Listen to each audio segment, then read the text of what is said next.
If you don't recite the Qur'an every day, you will lose your sense of purpose. You will evaporate. You will get distracted. You will get diverted, and you will never reach your goal. This path, the path of living a life of real purpose, is scary. It's not easy. There are so many distractions out there that we would love to immerse ourselves in instead. But there is a solution, and Allah names it directly. Go on this mission and do not stop remembering Him. So let's talk about how to actually find your purpose in this life, your specific mission, your specific calling, and then let's talk about the one thing that will keep you on that path once you've found it. Step 1. Know yourself. You have to be self-aware. Try different things. Test yourself. Look for the qualities and skills in yourself that you don't see reflected in the people around you, the things that come to you differently than they come to others. Step 2. Find your flow state. Keep testing yourself until you find what's often called a flow state, the state where time passes and you genuinely don't notice it passing. You're enjoying what you're doing so completely that hours feel like minutes. That state is a signal. What you're doing in that state is very likely close to what Allah created you to do. There's a hadith that speaks directly to this. It comes from the well-known hadith of Ibn Mas'ud, may Allah be pleased with him, recorded in both Sahih al-Bukhari and Sahih Muslim, describing the stages of a soul's creation. Near the end of it, the Prophet ﷺ said, "A'malu fakullun muyassarun lima khuliqa lahu." Act, for everyone is facilitated toward that for which he was created. In other words, try different things and pay attention to what genuinely comes easily and naturally to you. That ease is not an accident. Step 3. Pursue mastery, not mediocrity. Once you've found the thing you're naturally inclined toward, the thing that comes easily, that puts you in that flow state, the next step is to actually develop it. Invest time in it. Invest money in it. Find mentors. Take on apprentices if you can. Push toward mastery and refuse to settle for anything less. This isn't just good career advice. It's a direct principle from the Prophet ﷺ himself. In a hadith narrated by Shaddad ibn Aus, may Allah be pleased with him, recorded in Sahih Muslim 1955, and also preserved as Hadith 17 in Imam an-Nawawi's famous collection of 40 hadith. The Prophet ﷺ said, "Inna Allaha kataba al-ihsana ala kulli shay."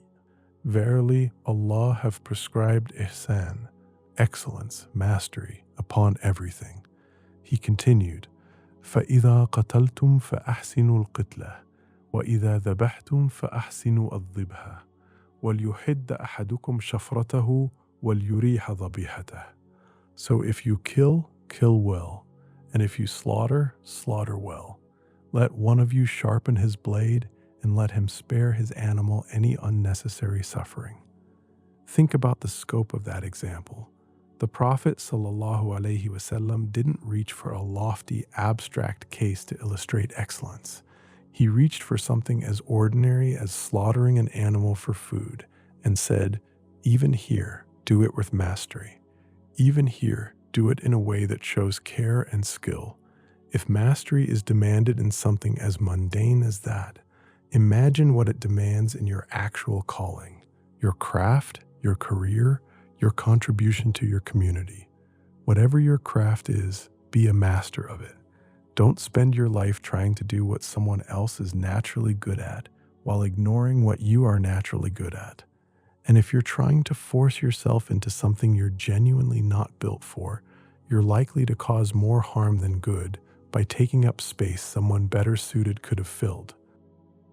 There's a well-known and authentic hadith that illustrates this directly, involving the companion Abu Dharr, may Allah be pleased with him, but Abu Dharr al-Ghifari, one of the earliest and most beloved companions of the Prophet ﷺ. Abu Dharr once asked the Prophet ﷺ, "O Messenger of Allah, will you not appoint me to a position of authority?" The Prophet ﷺ placed his hand on Abu Dharr's shoulder and said, Ya Abu Dharr, innaka da'if, wa innaha amana. O Abu Dharr, you are weak for this particular role, and authority, is a trust, and on the day of judgment it will be a source of humiliation and regret, except for the one who takes it up rightfully and fulfills what is required of him in it. This wasn't an insult. It was the Prophet ﷺ being honest with a man he loved, redirecting him toward the role he was actually suited for, rather than the one he was asking for. That is itself an act of mastery-minded leadership, knowing your people well enough to place them where they'll actually excel. This is exactly how the Prophet ﷺ developed his companions. He never allowed the people around him to settle for doing something halfway. If someone was going to be a scholar, he pushed them to be the best scholar. If someone was suited to horsemanship, he pushed them to be the best rider. He challenged people continuously until they reached a level of real Ihsan, and he never accepted less. Once you've reached or are still working toward mastery in your craft, look around you. Where are the gaps? Every community has real unmet needs, and the Muslim community is not short on raw talent. We have engineers, scientists, mathematicians, tradespeople, professionals of every kind. The question is whether that talent is being pointed at anything beyond individual advancement. Some concrete examples worth naming, because they're the kinds of gaps that show up in almost every community. Financial literacy and support. Many people have money sitting idle, literally under the mattress, so to speak, with no real plan for how to grow it, protect it, or use it productively and in a halal way. That's a gap a skilled, ethical financial advisor can fill. Family stability. Divorce rates and broken families are a widespread and painful reality in many Muslim communities. That's a gap for people equipped to become family therapists and counselors, and to actively work on strengthening marriages and households before they break down. Positive role models. In the absence of strong local role models, people, especially young people, often end up looking up to the wrong figures entirely. That's a gap for anyone with the character and credibility to step into that role deliberately. Youth and crime, including knife crime. In many UK cities in particular, knife crime, including violence between young Muslim men themselves, is a very real and painful problem. Someone skilled at working with young people could fill this gap directly, creating structured outlets like boxing or MMA gyms that give young men somewhere productive to put their energy, pulling them away from the street and away from violence. Neighborhood upkeep and public image. Even something as simple as the cleanliness of local streets matters. If a small group of capable young men spent even one day cleaning up a neglected area instead of spending that time on TikTok and YouTube, it would visibly shift how Muslims are perceived locally. And documenting that work and sharing it responsibly lets that positive impression spread further. The point isn't that any one of these examples is the gap you need to fill. The point is the pattern. Look at what's broken or missing around you. Ask whether your particular skill set is suited to fixing it, and if it is, stop waiting for someone else, your uncle, your local council, the community in the abstract, to do it. Someone has to actually do the work, and there's no guarantee it will be someone else if it isn't you. Step 5. Recognize that this is worship. While you're doing all of this, while you're the one cleaning up the street, building the school, preventing the next divorce, mentoring the next generation, mediating between two groups of young men who are one bad night away from violence, recognize what you're actually doing. This is worship. We tend to define worship narrowly, as salah and ritual acts alone. But the greatest form of worship is living every breath and every moment of your day with the awareness that this is what Allah created you for, and that you are actively fulfilling it. The Muslim community is not lacking in raw capability. What's often missing is the vision to direct that capability towards something greater than personal comfort, toward actually raising La ilaha illallah in how a community lives, not just in how it speaks. Much of the anxiety and sense of aimlessness many people feel today, including within our own communities, comes from living in a broader society that has functionally removed God from the picture. Without a creator to answer to and a purpose beyond the self, there's often no coherent reason left to live for beyond immediate comfort, and that absence tends to produce exactly what we see around us: anxiety, a lack of meaning, and a quiet, pervasive sense of misery. Throughout this entire process, discovering your purpose, developing mastery, applying it to a real need, stay constantly connected to the remembrance of Allah, and seek out a mentor, ideally someone who has already walked the specific path you're walking. If your goal is to become the dentist offering free dental care to underserved families, find a dentist who's already doing exactly that, and ask them directly how they got there. If your goal is to become the youth worker pulling young men out of knife crime, find someone who has already done it. If your goal is to become the family therapist working to stop the pattern of broken Muslim households, find someone who has already built that practice. In every case, find the person who has already done it and let them guide you. This isn't a modern productivity concept. It's a pattern the Qur'an itself shows us repeatedly through the life of Moses, alayhi salam. Musa was guided at different points in his life by different mentors and companions. Tradition widely identifies the righteous elder of Madian who took him in, described in the Qur'an in Surah Al-Qasas 28:23-28 as Shu'aib alayhi salam. Though it's worth noting the Qur'an itself doesn't name him explicitly in that passage, that identification comes from the broader tafsir tradition. Later in his life, Musa was paired with a mysterious, deeply knowledgeable figure known as Al-Khidr, whose story is told in Surah Al-Kahf. And we know from an authentic hadith recorded in Sahih al-Bukhari that this is understood to be the very same Musa, the prophet and lawgiver, not a different person of the same name, despite that sometimes being a point of confusion. And when Musa was first given his mission, he specifically asked Allah to appoint his brother Harun as a companion and support in the mission, a request Allah granted, as described in Surah Taha 29-32 and Surah Al-Qasas 34-35. The pattern is consistent. Even a prophet of Allah, carrying a divine mission, was surrounded by companions, mentors, and guides.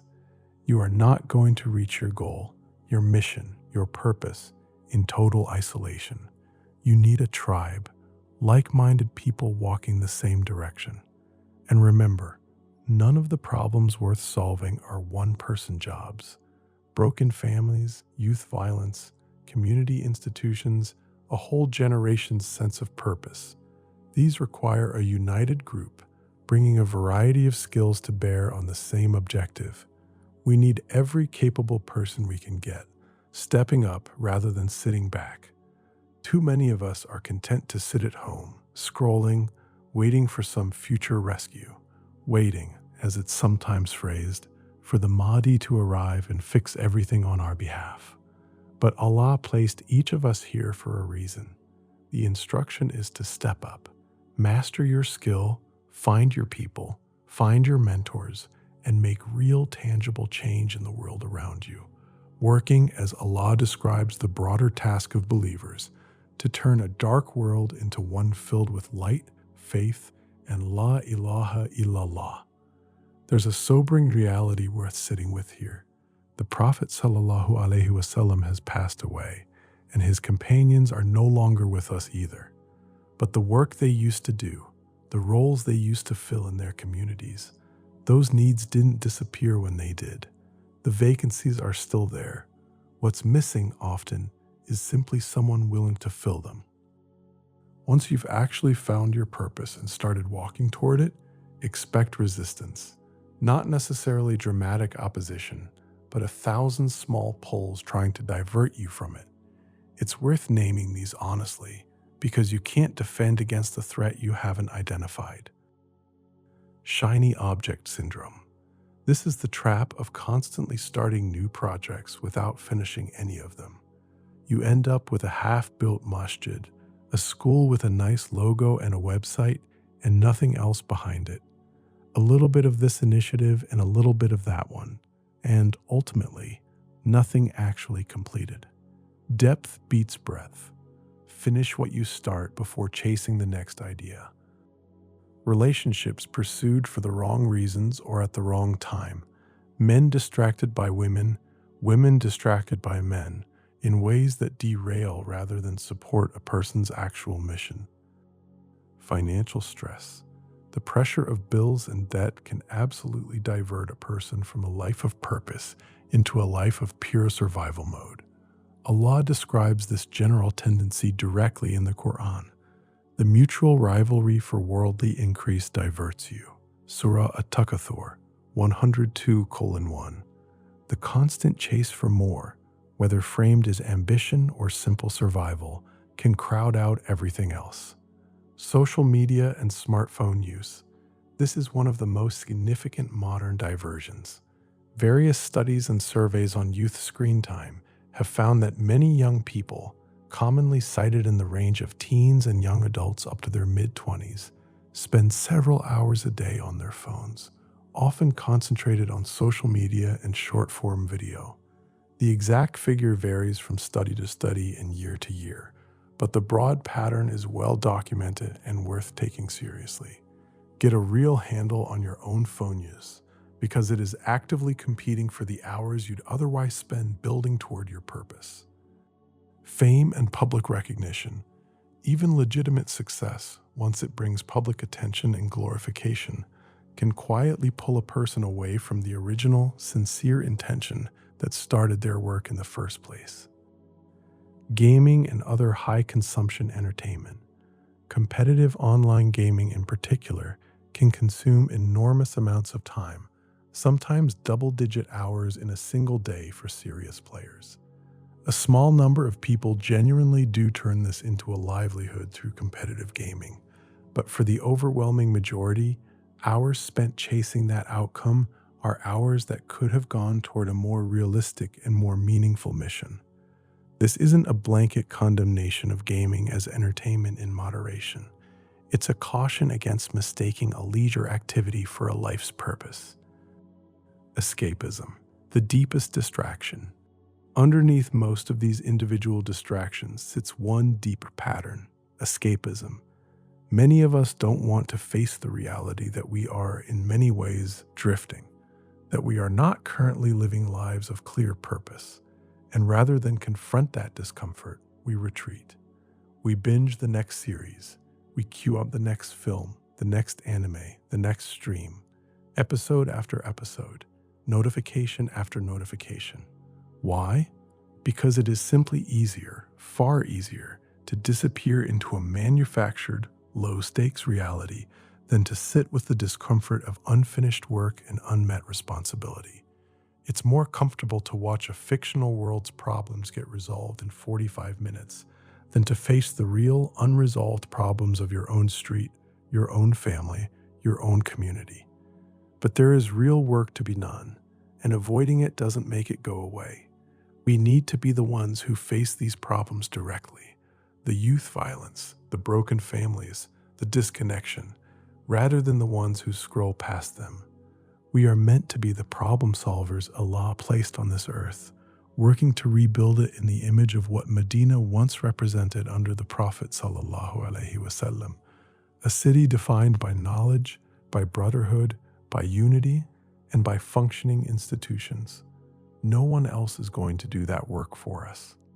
None of this is easy, and it was never presented as easy, not even for a prophet. When Allah first gave Musa, alayhi salam, his mission at the burning bush, instructing him to go and confront Pharaoh directly, Musa's response was fear. Across several passages in the Qur'an, Musa expresses real apprehension about this task. He worries that Pharaoh's people will not believe him and may even move to kill him. Surah Ash-Shu'ara 12-14. And both Musa and his brother Harun voice concern that Pharaoh may act rashly or transgress against them. Surah Taha 45. Allah's response to that fear is direct and reassuring. Fear not. Indeed, I am with you both. I hear and I see. Surah Taha 46. Not your fear is unreasonable, but rather you are not carrying this alone. That is the actual model here. The path of real purpose is meant to be intimidating. Even a prophet felt that. The response to the fear was never the elimination of the mission. It was the promise of support in carrying it out. This is exactly the same path you're being asked to walk, something that is genuinely difficult, genuinely uncomfortable, and filled with distractions actively competing for your attention. The mission stands regardless, and the way you sustain yourself on that path, the actual fuel, is what the rest of this comes down to. Here's the question worth sitting with. Once someone has actually found their purpose and started walking toward it, what keeps them walking? What was the very first ongoing obligation Allah placed on the Prophet ﷺ himself immediately after the very first revelation on the Mountain of Light? It came in Surah Al-Muzammil, one of the earliest revelations of the entire Qur'an. O you who wraps himself in clothing, arise to pray the night, except for a little, half of it, or subtract from it a little, or add to it, and recite the Qur'an with measured, deliberate recitation. Surah Al-Muzammil 1-4. It didn't say exactly how much of the night to pray. Half, a bit less, a bit more. It left real flexibility there. But it was unambiguous about one specific, non-negotiable practice. Recite the Qur'an consistently, every day. And this connection between the Qur'an and sustained purpose is reinforced elsewhere too. In Surah Al-Isra 1779, Allah instructs the Prophet ﷺ to pray in the night as an additional extra devotion specifically for him, with the promise that this would raise him to a praised station. Why does this matter so much? Because everything discussed up to this point, finding your purpose, mastering your craft, filling the gaps around you, resisting the distractions actively working against you, none of it survives long without fuel. And the fuel for the life of the heart is a sustained daily relationship with the Qur'an. You can have every step of this framework mapped out perfectly: self-awareness, flow state, mastery, application, community, and still lose the plot entirely if the daily connection to revelation isn't there holding it together. Without it, the pull toward escapism, distraction, and drift eventually wins. With it, there's a constant renewing source of clarity, pulling a person back toward why they started in the first place. To bring this together, there are 5 steps to finding your purpose. Know yourself, find your flow state, pursue mastery without compromise, apply that mastery to a real gap around you, and recognize the whole process as an act of worship. There is a real list of things that will try to divert you from that purpose once you've found it, chief among them the quiet pull of escapism. And there is one sustaining practice, established as the very first ongoing command given to the Prophet ﷺ himself, that keeps a person anchored through all of it: a daily, living relationship with the Qur'an. If we cannot manage to recite and reflect on the Qur'an every single day, it's worth asking honestly how we expect to sustain any of the rest of this: the mastery, the mission, the years of unglamorous work required to actually fix what's broken around us. The Qur'an is the fuel. Without daily fuel, even the most sincerely chosen mission eventually stalls. Anything correct in what's been said here is from Allah alone. Any error is from myself.